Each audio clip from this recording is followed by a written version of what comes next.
그동안 여러 많이 불편하셨을 텐데 이제 화장실 공사가 마무리가 되어서 화장실을 이제 여러분이 이 추운 날 바깥에서 화장실 사용하느라 고생이 많으셨는데 이제 교회 화장실을 사용하셔도 되는데요. 1층과 또 3층을 사용하시면 되겠습니다.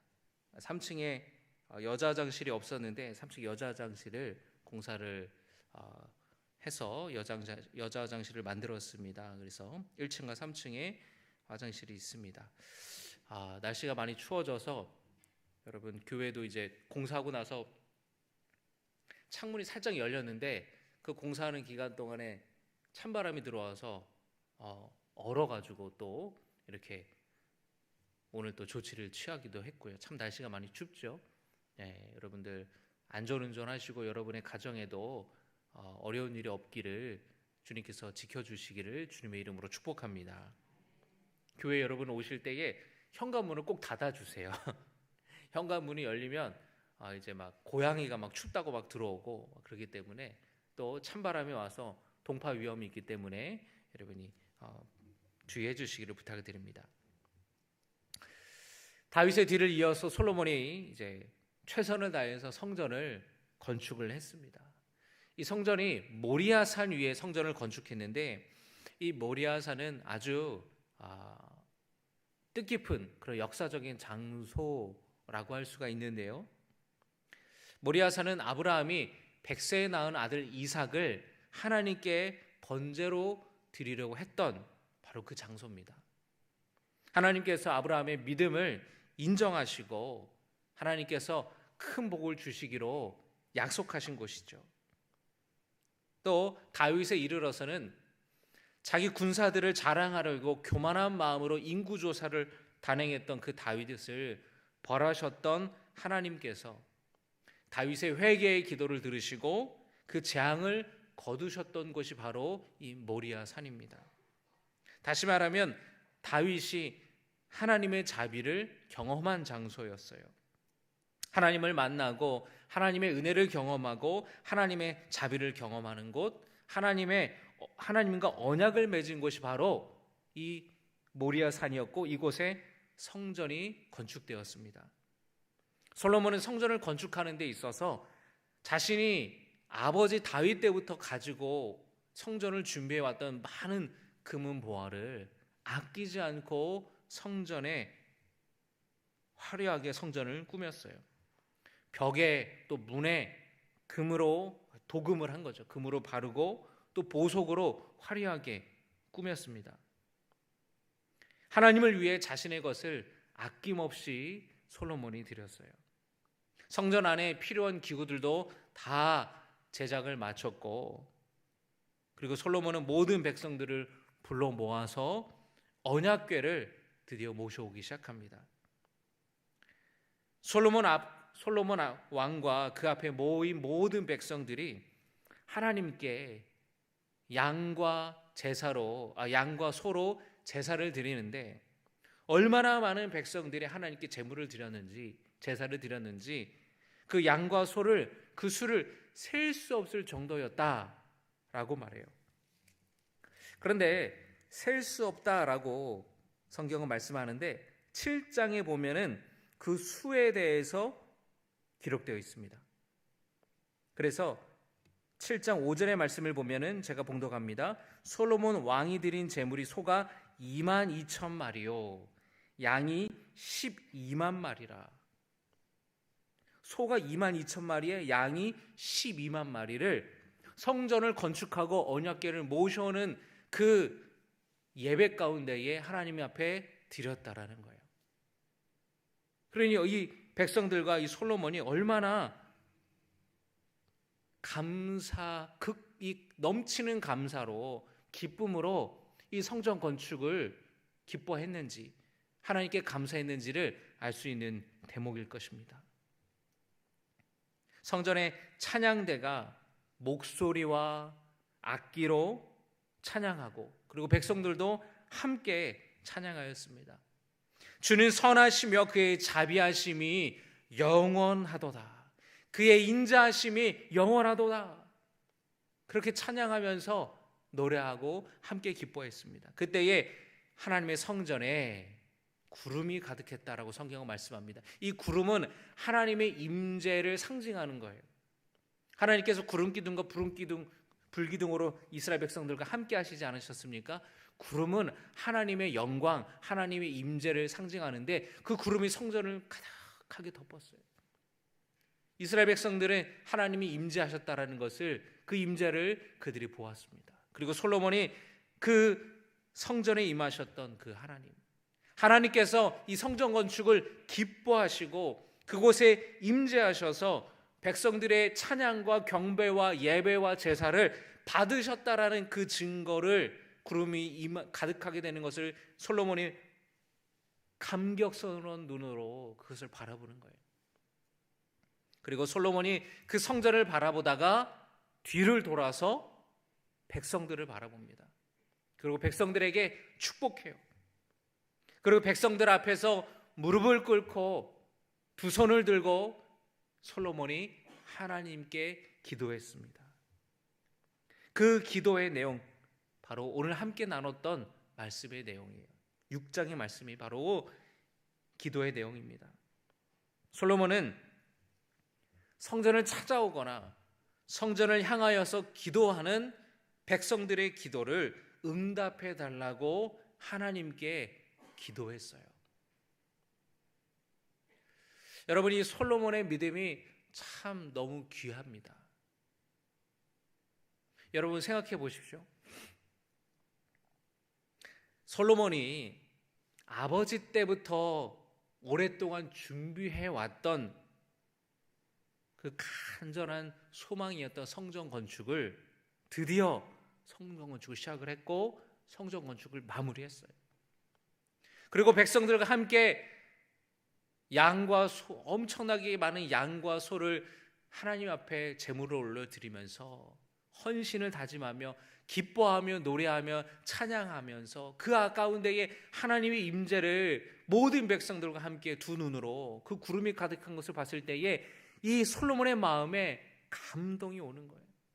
기쁨이 넘치는 거예요. 하나님이 우리 예배를 받으셨구나. 이 성전 건축을, 이 성전을 주님이 인정하시고 기뻐하시는구나. 그렇게 감격 가운데에 그가 기도할 때에 솔로몬이 자신을 위한 기도를 한 것이 아니라 백성들을 위한 기도를 했다라는 거예요. 참 그게 대단하지 않습니까? 내가 하나님을 위해서 이렇게 헌신하고 내가 이렇게 애쓰고 내가 이렇게 충성해서 하나님의 기쁨이 되는 것을 이렇게 성전을 건축했다면, 하나님 내가 수고한 거 아시지요? 내가 이렇게 하나님 앞에 귀한 것 드렸습니다.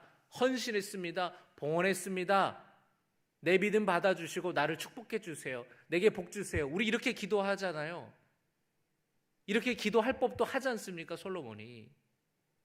그런데 솔로몬이 그렇게 자기를 위한 기도를 하지 않고 누구를 위한 기도를 했다고요? 백성들을 위한 기도를 했다는 거예요. 백성들을 위한 기도. 참 너무 그 솔로몬의 믿음이 얼마나 대단한지. 여러분, 그 성전을 건축할 때 얼마나, 물론 솔로몬이 자기가 뚝딱거리면서 직접 하진 않았죠.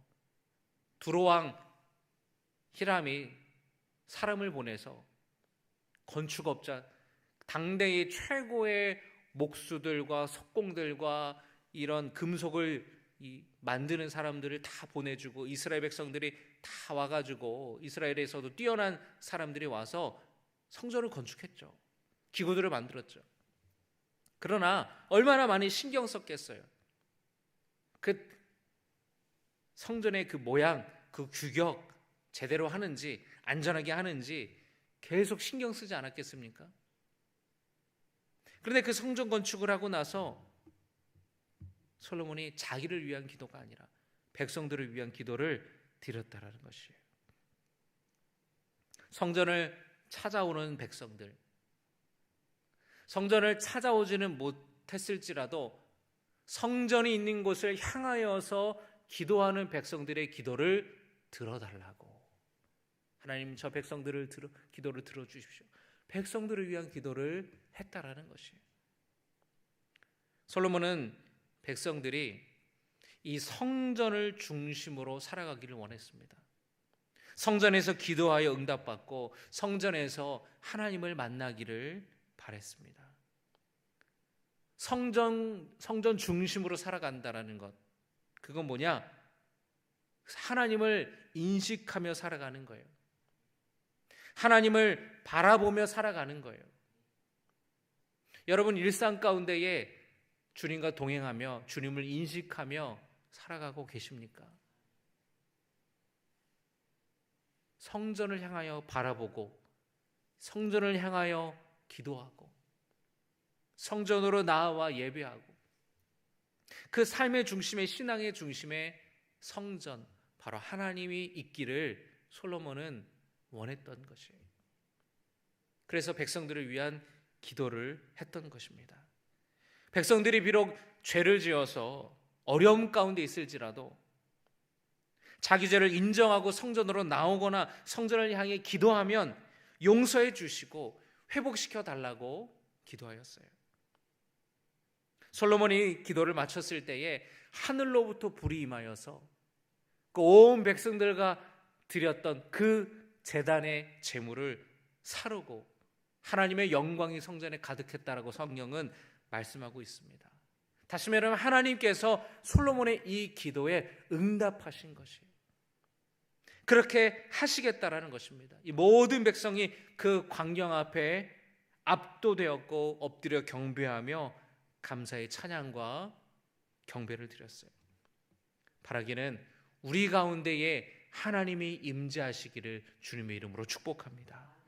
이스라엘 백성들처럼 하나님의 임재를 사모하여서 금요기도에 나오신 여러분 가운데에 하나님의 은총이 함께 하시기를, 하나님이 임재하시기를, 여러분의 마음 가운데에 충만하시기를 주님의 이름으로 축복합니다. 선하고 자비로우신 하나님께서 여러분의 기도를 들으시고 여러분의 그 죄의 고백을 들으시고 용서하시고 회복시켜 주시기를 주님의 이름으로 축복합니다.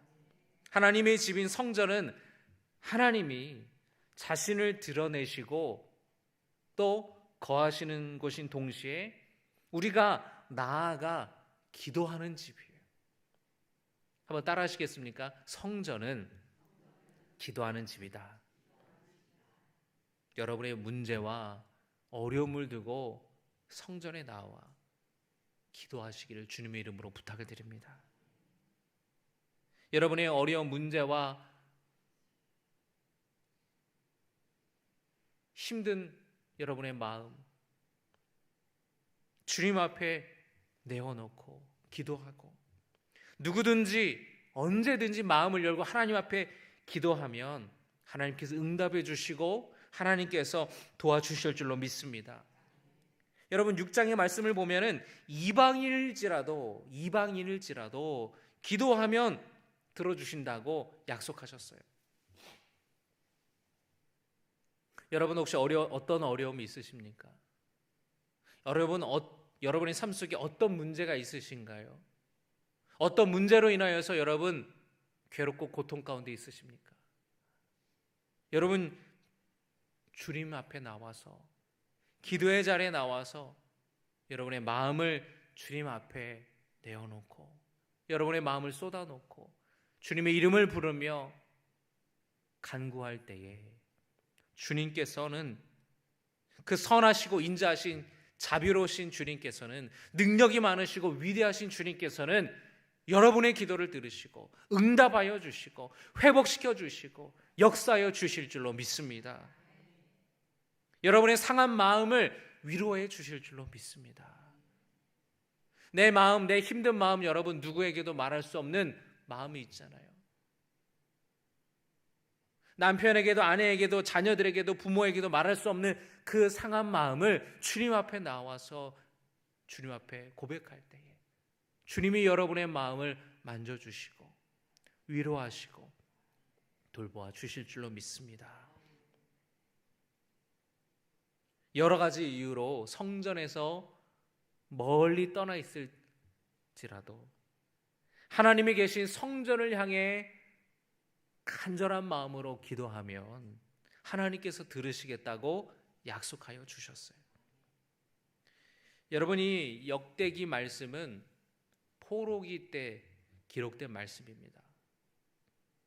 이스라엘이 망하고 바벨론의 포로로 끌려갔을 때 70년 뒤에 이스라엘 백성들이 돌아오지 않았습니까? 그 포로기 때 이 역대기가 기록되었어요. 성전이 무너졌습니다. 예루살렘, 이스라엘 땅을 그들은 떠날 수밖에 없었어요. 그 바벨론에서, 그 바벨론 강가에서 눈물을 흘리면서 예루살렘 성전이 있는 곳을 향하여 바라보면서 이스라엘 백성들이 기도했습니다.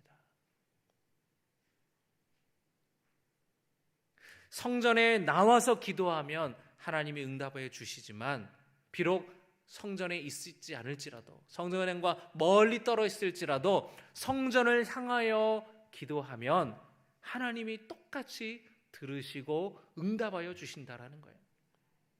바빌론의 포로로 끌려가서 그곳에서 성전이 이미 무너졌고 나라를 잃어버리고 언제 돌아갈지 모르는 그런 식민지 백성으로 고난당함이 있을 때에 그 성전을 향하여서 바라보며 기도할 때에 이 말씀이 얼마나 큰 위로가 되었겠어요. 주님이 지금 내가 바벨론에 있을지라도 내가 성전을 향해서 기도하고 있는데 이 기도를 주님이 들으시는구나. 바벨론에서도 주님이 역사하시는구나. 그 믿음으로 이스라엘 백성들이 간구하였던 것이에요. 바벨론의 포로로 3번에 걸쳐서 포로들이 끌려갔습니다. 제일 처음에 끌려갔을 때 끌려간 사람 중에 한 사람이 바로 다니엘이에요. 이 다니엘이 어린 소년이 바벨론 포로로 끌려갔습니다. 그런데 하나님께서 이 다니엘에게 지혜를 주셔서 왕의 눈에 들어서 다니엘이 그 바벨론의 총리가 돼요. 바사 제국의 이 되어서도 마찬가지입니다. 여러분, 정권이 바뀌면은 총리나 장관들을 다 물갈이 하잖아요. 그런데 다니엘은 다음 왕, 또 다음 왕에도 계속해서 바벨론 제국의 2인자로 나라를 다스렸습니다. 사실은 여러분, 왕보다 다니엘이 실제적인 통치를 했다고 볼 수가 있어요. 어떻게 그럴 수가 있었는가? 그만큼 다니엘이 지혜로웠다는 거예요. 여러분, 그 바벨론에 뛰어난 사람들이 얼마나 많았겠어요. 그래서 다니엘을 시기하고 질투하고 미워하는 사람들이 너무나도 많았어요. 그래서 다니엘을 죽이려고 음모를 꾸몄습니다. 왕이 아닌 이에게 기도하면, 절하면 사자굴 속에 던져야 되는 그런 무서운 음모를 꾸몄어요. 그럼에도 불구하고 다윗이 그가 창문을 열고 항상 기도하던 습관에 따라 하루 3번씩 성전을 향하여 엎드려 기도하였습니다. 성전을 향하여. 그 다니엘이 그 일로 인하여서 붙잡히고 사자굴 속에 던져져요. 근데 그 다니엘이 그런 환난과 어려움 가운데에 자신의 생명에 위협이 되는 순간에도 기도를 멈추지 아니하고 성전을 향하여서 기도하는 것을 멈추지 않았을 때에 그가 비록 사자굴에 던져지었을지언정 사자들이 그를 전혀 해치지 못했다라는 것입니다. 하나님께서 그를 지켜주신 거예요. 하나님께서 그를 건져주신 거예요. 여러분, 우리의 삶을 어떤 일로 인하여서 우리의 삶이 흔들리고 송두리째 뿌리 뽑힐 정도로 위기가 닥쳐올지라도 어떤 상황에서도 여러분 기도를 멈추지 않으시기를 주의 이름으로 축원합니다. 기도를 멈추지 않고 성전을 향해 기도할 때에, 성전에 와서 기도할 때에 하나님이 역사하시는 거예요. 할렐루야. 이 추운 날 여러분 기도하러 여러분 오셨지 않습니까? 여러분의 이 마음과 믿음과 정성을 하나님이 왜 모르시겠냐라는 거예요. 여러분, 오늘 이 시간에 기도하는 여러분의 가운데에 하나님이 함께 하시고 여러분의 그 기도를 응답하여 주실 줄로 믿습니다. 할렐루야. 가정에서, 직장에서 여러분 어려운 문제가 있죠. 여러분, 성전에 나오지 못하는 상황도 있을 수 있어요. 개인적인 일로 인하여서. 그러나 여러분, 그 시간을 구별하여서 하나님께 기도하면 하나님이 응답하여 주시고 역사하여 주실 줄로 믿습니다. 우리가 매월 첫 주에 베델 기도회를 모이지 않습니까?